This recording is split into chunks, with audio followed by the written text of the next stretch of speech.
क्या आपको पता है कि कांग्रेस नेता राहुल गांधी इमरती और लड्डू भी बनाना सीख चुके हैं? ऐसा कब हुआ, चलिए इस रिपोर्ट के जरिए जानते हैं। दिवाली के मौके पर कांग्रेस नेता राहुल गांधी कुछ अलग ही अंदाज में दिखे। इस मौके पर राहुल गांधी पुरानी दिल्ली की मशहूर घंटे वाला मिठाई की दुकान पर पहुंचे। राहुल गांधी ने दुकान में इमरती और लड्डू बनाने के तरीके भी सीखे और फिर खुद भी हाथ आजमाया। राहुल गांधी ने घंटे वाला मिठाई की दुकान के मालिक से काफी बातचीत भी की। इस दुकान की मिठाई पंडित नेहरू से लेकर प्रियंका गांधी तक खा चुके हैं। दुकान के मालिक ने इस मौके पर इच्छा भी जताई कि राहुल गांधी की शादी के मौके पर भी वो मिठाई खिलाएंगे।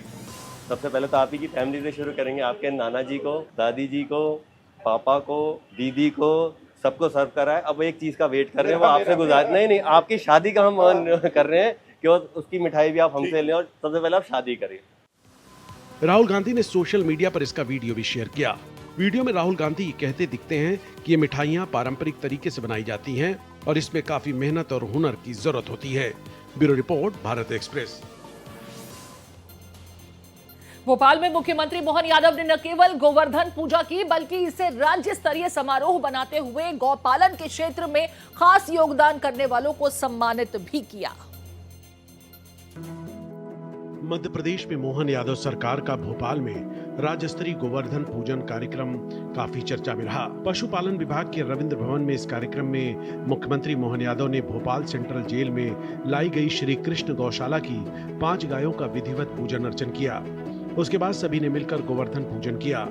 मुख्यमंत्री डॉक्टर मोहन यादव ने पारंपरिक विधि विधान से पूजा अर्चना की। पूजा स्थल पर धार्मिक माहौल और उत्साह का नजारा देखने लायक था।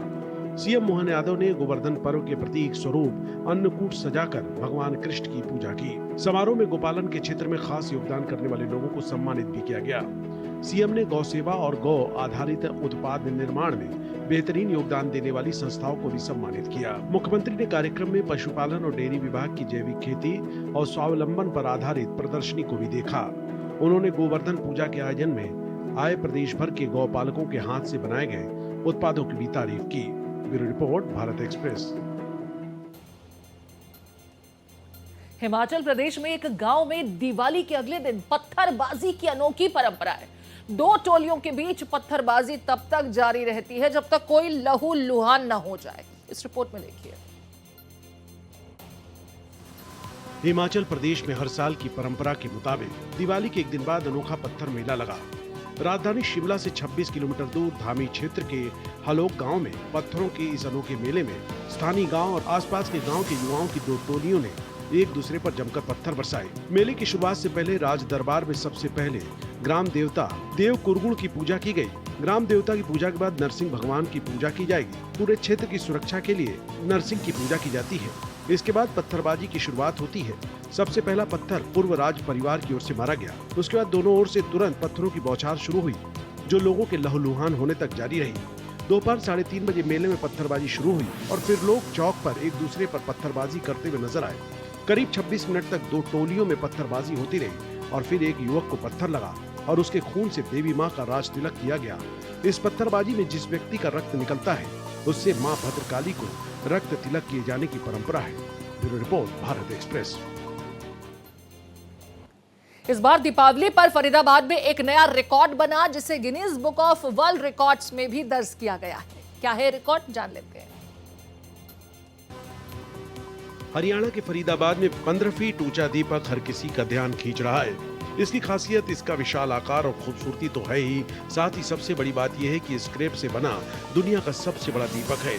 इस तरह से फरीदाबाद ने इस दीपावली में ये नया इतिहास रचा है, जिसे Guinness book of world records में भी दर्ज किया गया है।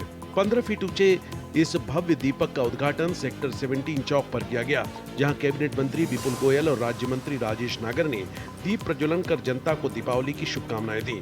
सीएम नायब सिंह सैनी ने भी इस विशेष उपलब्धि पर अपना संदेश भेजा और इसे आत्मनिर्भर भारत के प्रतीक के रूप में सराहा। उन्होंने कहा कि यह दीपक न केवल पर्यावरणीय जागरूकता का प्रतीक है, बल्कि ये बताता है कि भारत हर क्षेत्र में नवाचार और स्थायित्व की दिशा में अग्रसर है। लोहे के स्क्रैप से निर्मित ये विशाल दीपक वेस्ट मैनेजमेंट और क्रिएटिविटी का बेहतरीन संगम है। दीपावली जैसे पावन पर्व पर यह उपलब्धि न सिर्फ फरीदाबाद के लिए बल्कि पूरे देश के लिए गर्व की बात है। Bureau report, Bharat express. Chhattisgarh में इस बार दीपावली कुछ खास ही रही, खासकर उन महिलाओं के लिए जो 15-20 साल तक नक्सली जीवन बिताने के बाद मुख्य धारा में वापस लौटी हैं। नक्सलवाद और हिंसा का रास्ता छोड़ मुख्य धारा में आकर दिवाली मनाने की खुशी कुछ खास ही होती है।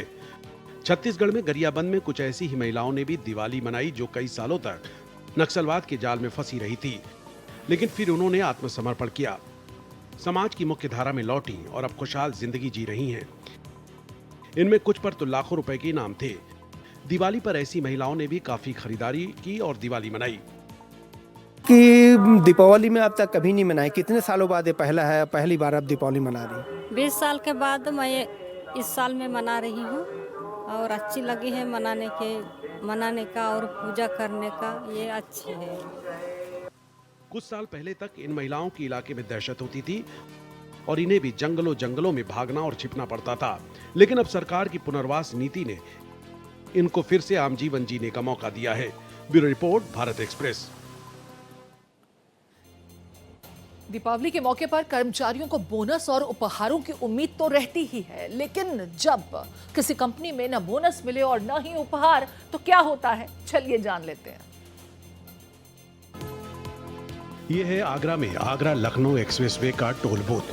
फतेहाबाद टोल बूथ के कर्मचारियों को भी उम्मीद थी कि उनकी मेहनत के बदले दिवाली पर उन्हें बोनस मिलेगा, लेकिन टोल प्लाजा की जिम्मेदारी संभालने वाली श्री साइन एंड दातार कंपनी ने उनकी मांग पर ध्यान नहीं दिया और उन्हें केवल 1100 रुपए का बोनस दिया।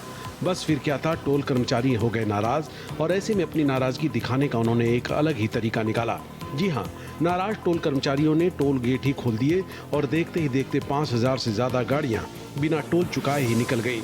कर्मचारियों के बोनस का पैसा बचाना चाह रही कंपनी को 2 घंटे के अंदर ही 25 से 30 लाख रुपए का नुकसान हो गया। इस दौरान टोल नाके से निकलने वाली गाड़ियों के मालिकों की तो मौज हो गई। कई वाहन चालकों को तो समझ ही नहीं आया कि ये टोल फ्री क्यों हो गया है। कुछ यही समझे कि टोल कंपनी की तरफ से ये वाहन चालकों को दिवाली का उपहार है। बाद में पुलिस ने मौके पर पहुंचकर मामला शांत कराने की कोशिश की। Bureau report, Bharat express. UP के फतेहपुर में एक तेज रफ्तार कार ने एक के बाद एक कई वाहनों को टक्कर मार दी। टक्कर मारने के बाद कार ड्राइवर मौके से भाग निकला।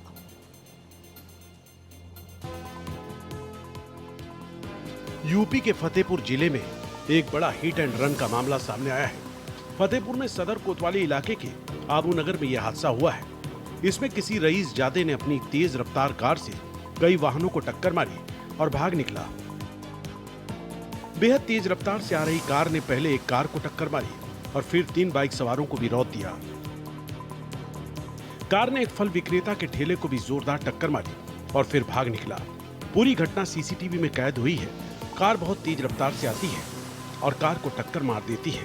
हादसे में करीब 6 लोग बुरी तरह से घायल हुए हैं। स्थानीय लोगों ने ई-रिक्शा और एम्बुलेंस की मदद से घायलों को अस्पताल पहुंचाया। यहाँ कुछ घायलों की हालत गंभीर बताई जा रही है। पुलिस अब सीसीटीवी फुटेज की मदद से टक्कर मारने वाले की पहचान की कोशिश में है। Bureau report, Bharat express.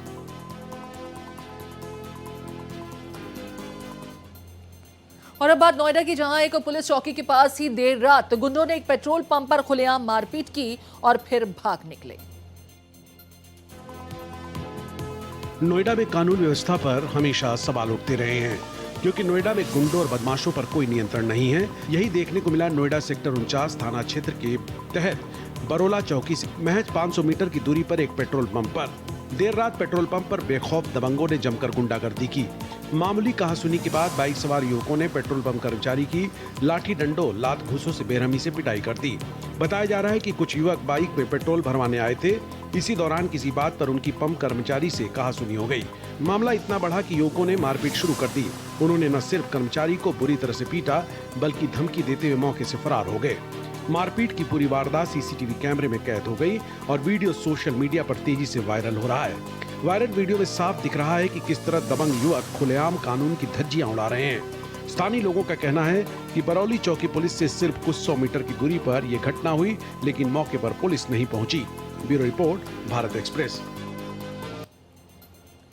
Diwali की रात पटाखों के जश्न में हुई लापरवाहियों ने कई जगह कहर ढा दिया। ग्वालियर में तो एक कपड़ों के गोदाम समेत करीब 30 जगह आग लगने की घटनाएं पेश आई।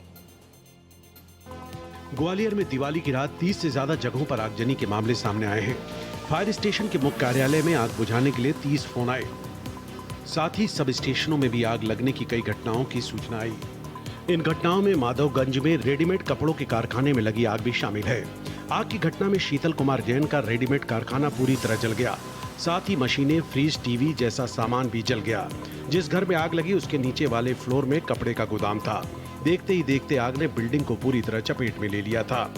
फायर ब्रिगेड की टीम ने मौके पर पहुंचकर व्यवसायी शीतल जैन और उनके परिवार को सुरक्षित बाहर निकाला।